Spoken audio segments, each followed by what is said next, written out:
Doctor plus நண்பர்கள் அனைவருக்கும் வணக்கம். ஸோ இன்னைக்கு மலச்சிக்கலை பத்தி தான் நம்ம பார்க்க இருக்கிறோம். மலச்சிக்கலை வந்து சரி செய்யறதுக்கு நம்ம உப்பை எப்படி பயன்படுத்துறது அதை பத்தி தான் நம்ம இன்னைக்கு பார்க்க இருக்கிறோம். அதுக்கு முன்னாடி இந்த மலச்சிக்கலுக்கு என்னெல்லாம் காரணம்?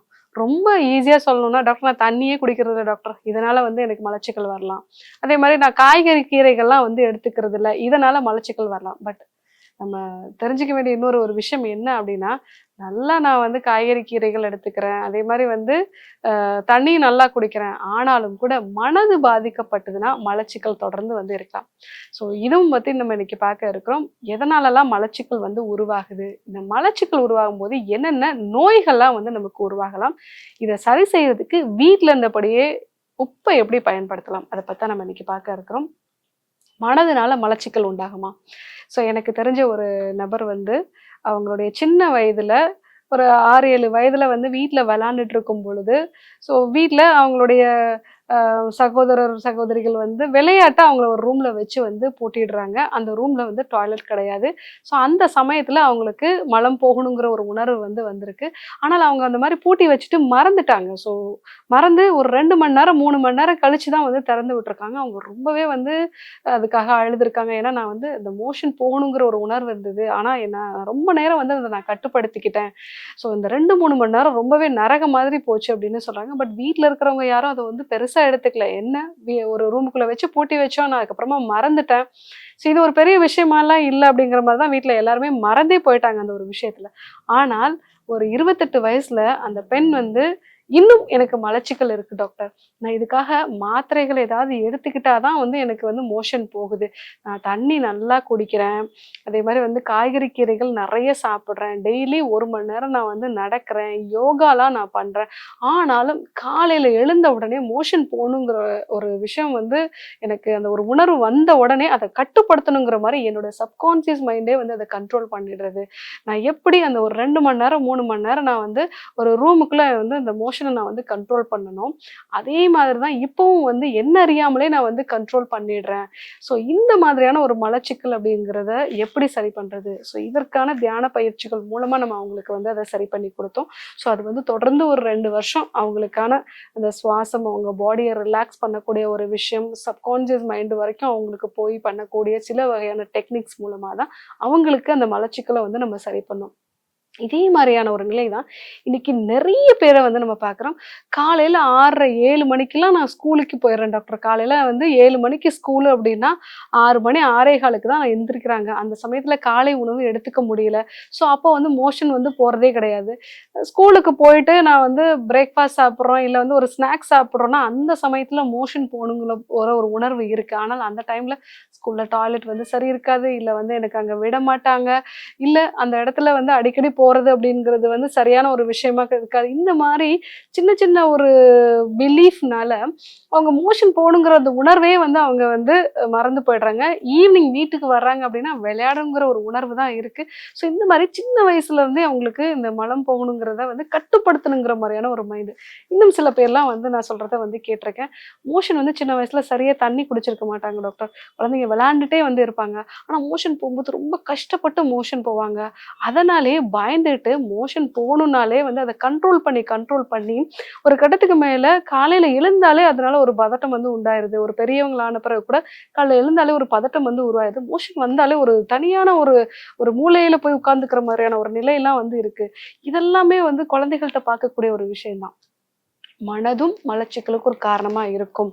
ஸோ அதே மாதிரி வயதான காலத்துல வந்து பார்த்தீங்க அப்படின்னா, முக்கியமா நம்மளுடைய பெரிஸ்டால்சிஸ்ன்னு சொல்லுவோம். நீங்க சாப்பிடக்கூடிய உணவு வந்து எப்படி உங்களுடைய பெருங்குடல் வரைக்கும் போகுது. அத நல்லா சுருங்கி, விரிஞ்சு ஒவ்வொரு கட்டத்திலயும் வந்து அது செரிமானமாகி வந்து போறதாம். இந்த மூவ்மெண்ட் வந்து வயதாகும்போது சிலருக்கு வந்து குறைஞ்சிரலாம். அதனால வந்து மலச்சிக்கல் வந்து உருவாகலாம். இது மட்டும் இல்லாம ஒரு சில மாத்திரைகள் வந்து எடுத்துக்கும்போது, ஒருவேளை இரும்பு சத்து மாத்திரைகள், இல்ல வந்து வைட்டமின் மாத்திரைகள்லாம் எடுத்துக்கிட்டீங்கன்னா, உங்களுக்கு மலச்சிக்கல் வந்து உருவாகலாம். ஸோ இல்ல அப்படின்னா, நீங்க அ ஒரு சிலருக்கு வந்து பார்த்தீங்க அப்படின்னா, அவங்க சாப்பிடக்கூடிய உணவு அதிகமான காரமான உணவுகள்லாம் எடுத்துக்கிட்டாங்க அப்படின்னா, மலச்சிக்கல் வந்து உருவாகலாம். ஸோ இதனாலலாம் உங்களுக்கு மலச்சிக்கல் வரலாம். மலச்சிக்கல் வந்து என்னென்ன நோய்கள் வந்து உங்களுக்கு வரலாம்? ஸோ மலச்சிக்கல் வந்து இன்னைக்கு ஒரு நாள் வந்து எனக்கு மலம் போகல அப்படின்னாலே, காலையில இருந்து ஏதோ ஒரு விஷயம் வந்து எனக்கு இரிட்டேட்டடா வந்து இருக்கு டாக்டர். பசி சரியா எடுக்க மாட்டேங்குது. இந்த மோஷன் போயிட்டா வந்து நான் கொஞ்சம் ஃப்ரீ ஆயிடுவேன். இந்த மாரி மோஷன் போலங்கும்போது நான் ரொம்ப இரிட்டேட் ஆயி எல்லார்கிட்டயும் வந்து சின்ன சின்ன விஷயத்துக்குலாம் கோபப்படுறேன்னு சொல்லக்கூடிய நபர்கள்லாம் பார்த்துருக்கோம். ஒரு சிலர் பார்த்தீங்கன்னா, 4, 5 நாளைக்கு ஒரு முறை தான் நான் வந்து மோஷன் போவேன். மோஷன் போயிட்டா எனக்கு மூட்டு வலி வராது. ஸோ மலச்சிக்கல் இருந்ததுன்னா, உங்களுக்கு உடம்புல வாதம் வந்து அதிகரிக்கலாம். அது மாரி வாதம் அதிகரிக்கும்போது, மூட்டு வலி வரலாம், இடுப்பு வலி வந்து வரலாம். அதே மாரி கழுத்து வலியோட அளவு வந்து அதிகமாகலாம். இந்த மாரியான விஷயங்கள் வரலாம். ஒரு சிலருக்கு வந்து பார்த்தீங்கன்னா, மலச்சிக்கல் இருந்ததுன்னா, தலைவலி இருந்துட்டே வந்து இருக்கும். ஏன்னா, இந்த மலம் அப்படிங்கிறது உடம்ப பொறுத்தவரைக்கும் அத வெளியேத்தணும். அத வெளியேற்றலன்னா உடம்பு உங்களுக்கு திருப்பி, திருப்பி, திருப்பி ஒரு ரிமைண்டர் குடுத்துட்டே இருக்கும். ஆனா, நீங்க அத வந்து நெக்லெக்ட் பண்ணிட்டு வேற வேலைகள பார்க்குறீங்க அப்படின்னா, உங்கள ஒரே சமயத்துல 2 வேலைகள, 3 வேலைகள கான்சன்ட்ரேட் பண்ண சொன்னா தலைவலி வரும் இல்லைங்களா? அதே மாரி தான். மலச்சிக்கல் இருக்கும்போதெல்லாம் உங்களுக்கு தலைவலி வந்து உண்டாகலாம். ஸோ அதே மாதிரி சரியான தூக்கமும் வந்து இருக்காது. ஸோ மலச்சிக்கல் இருக்கிறவங்களுக்கு நல்ல அமைதியான ஒரு தூக்கம், ஒரு தூங்கி எந்திரிக்கும்போது ஒரு ரெஃப்ரெஷோ அந்த மாரி வந்து இருக்காது. ஸோ தூக்கமின்மையும் வந்து இது கூட வந்து இருக்கும். ஸோ இது மட்டும் இல்லாம தொடர்ந்து மலச்சிக்கல் இருக்கு அப்படின்னா, உங்களுக்கு மூலம் சம்பந்தமான பிரச்சனைகள், ஆசனவாய், வெடிப்பு, அதே மாரி பௌத்திரம் இந்த மாதிரியான பிரச்சனைகளும் வந்து உருவாகலாம். முக்கியமா பார்த்தீங்க அப்படின்னா, தொடர்ந்து மலச்சிக்கல் இருக்கிறவங்களுக்கு சர்க்கரையோட அளவு கூட அதிகமாகலாம் ரத்தத்துல. ஏன்னா, உடம்புல தொடர்ந்து அந்த உணவு வந்து தேங்கும்போது, தொடர்ந்து அந்த ரத்தத்துல சர்க்கரை வந்து அதிகப்படுத்திக்கிட்டே இருக்கும். இதனால கூட உங்க சர்க்கரை வந்து கட்டுப்பாட்டுக்குள்ள இல்லாம இருக்கலாம். ஸோ தொடர்ந்து மலச்சிக்கல் இருந்தா, உங்களுக்கு சர்க்கரையோட அளவும் கூட ரத்தத்துல அதிகமாகலாம். இன்னொரு ஒரு விஷயம், ரத்த அழுத்தம் கூட வந்து அதிகமாகலாம். உங்களுக்கு மலச்சிக்கல் தொடர்ந்து இருக்கு. நீங்க புஷ் பண்ணி வந்து மோஷன் போறீங்க அப்படின்னா, அந்த ஆசன வாயில இருக்கக்கூடிய ரத்த குழாய்கள்லாம் அதிகமான அளவுக்கு விரிவடைய ஆரம்பிக்கும். அது உங்க உடம்பு ஃபுல்லாவே வந்து ரத்த அழுத்தத்த வந்து அதிகப்படுத்தும். அதனால தான் இதய நோயாளிகள், பிபினால பாதிக்கப்பட்டவங்க ரொம்ப புஷ் பண்ணி மோஷன் போக்கூடாதுங்கிறத எல்லா டாக்டர்ஸும் வந்து சொல்லுவாங்க. ஸோ மலச்சிக்கல் இருந்தது அப்படின்னா, உங்களுடைய ரத்த அழுத்தம் கூட வந்து அதிகமாகலாம். இந்த மாரி நெறைய காரணங்கள் இருக்கு. இன்னும் சொல்லப்போனா இந்த மலச்சிக்கல் இருக்கிறது தான் வந்து ஹார்மோன் சம்பந்தமான பிரச்சனைகளுக்கும் வந்து காரணமா வந்து இருக்கும். ஸோ மலச்சிக்கல் இருக்கு அப்படின்னா, நீங்க என்னென்ன உணவுகள்லாம் வந்து ஃபாலோ பண்ணலாம்? முக்கியமா உப்ப எப்படி பயன்படுத்தலாம்? ஸோ மோஷன் வந்து சரியாவே போகல டாக்டர் அப்படின்னா, காலையில நீங்க நல்லா ஒரு 2 டம்ளர் தண்ணிய வந்து கொதிக்க வச்சுட்டு, அதுல வந்து 1 டீஸ்பூன் அளவுக்கு கல்லுப்பு வந்து போட்டுருங்க. அதாவது 2 டம்ளர் அளவுக்குன்னு பார்த்தீங்கன்னா, ஒரு 300 எம்எல் இருக்கும். அதில வந்து 1 டீஸ்பூன் அளவுக்கு கல்லுப்பு நல்லா நீங்க போட்டு, அத கொதிக்க வைங்க. ஒரு 10 நிமிஷம் வந்து கொதிக்க வைங்க. கொதிக்க வச்சு அடுப்ப ஆஃப் பண்ணிட்டு, அதில நல்லா ஒரு 1/2 எலுமிச்சை சார வந்து பிழிஞ்சு விட்டுருங்க. ஸோ இத வந்து காலையில வெறும் வயித்துல நீங்க கொஞ்சம் கொஞ்சமா வந்து குடிச்சீங்க அப்டின்னா, உங்களுக்கு அடுத்த ஒரு 1/2 மணி நேரத்திலே வந்து மோஷன் வந்து வர ஆரம்பிச்சுரும். ஸோ இத வந்து நீங்க வீட்ல வயதானவர்களும் வந்து பயன்படுத்தலாம். இன்னும் நடுத்தர வயதினர், யங்ஸ்டர்ஸ் எல்லாருமே வந்து பயன்படுத்தலாம். பட் உங்களுக்கு ஒரு 300 எம்எல்ங்கிறது வந்து குறைச்சு ஒரு 200 எம்எல் வரைக்கும் நீங்க நல்லா கொதிக்க வைக்கணும். ஸோ அந்த மாரி 200 எம்எல் தண்ணீர் எடுத்துக்கிட்டீங்கனாலே உங்களுக்கு வந்து அந்த உப்பு, அது கூட வந்து நீங்க எலுமிச்சை சாறு சேர்த்து வந்து எடுத்துக்கலாம். இன்னொன்னு வந்து பார்த்தீங்க அப்படின்னா, இந்துப்ப வந்து பயன்படுத்தலாம். இந்த இந்துப்பு அப்படிங்கிறதே வந்து ஒரு மலத்தை இலகுவாக்கக்கூடிய ஒரு செய்கை இருக்குங்கிறத சித்த மருத்துவத்துல வந்து சொல்லியிருப்பாங்க. மலச்சிக்கல் இருக்கிறவங்க இந்துப்ப வந்து தொடர்ந்த உணவுல பயன்படுத்திக்கலாம். ஏன்னா இந்துப்பு பயன்படுத்தினாலே உங்களுக்கு வந்து அந்த மலம் இலகுவாக வந்து மாற ஆரம்பிக்கும். ஸோ மலச்சிக்கல் இருக்கிறவங்க நல்லா தேங்காய வந்து நல்லா துருவிட்டு அத வந்து அடுப்புல வச்சு நல்லா வந்து வறுத்துக்கணும். அதுல இருக்கக்கூடிய நீர்த்துவம் போற அளவுக்கு நீங்க அத வறுத்துடணும்.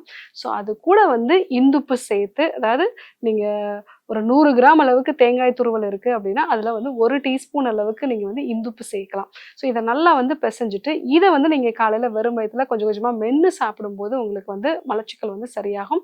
ஸோ இது மட்டும் இல்லாம, இந்த இந்துப்பு வந்து நீங்க சோம்பு சேர்ந்த குடிநீர் மாதிரி பண்ணிட்டு, நல்லா 1 டீஸ்பூன் அளவுக்கு சோம்பு, அத நல்லா கொதிக்க வச்சுட்டு, அது கூட வந்து ஒரு 1/4 டீஸ்பூன் அளவுக்கு இந்துப்பு சேர்த்து நீங்க வந்து காலையில வெறும் வயித்துல வந்து எடுத்துக்கிட்டீங்கன்னா, மலச்சிக்கல் வந்து சரியாகும். ஸோ இன்னும் இந்த இந்துப்பு அப்படிங்கிறது நெறைய நோய்களுக்கும் மருந்தா வந்திருக்கும். முக்கியமா செரிமான கோளாறுகளோட மலச்சிக்கல் இருக்கிறவங்க, நீங்க தொடர்ந்து இந்துப்பு உணவுல பயன்படுத்துனீங்கன்னா, அதுவே வந்து உங்களுக்கு மலச்சிக்கல வந்து சரி பண்ணும்.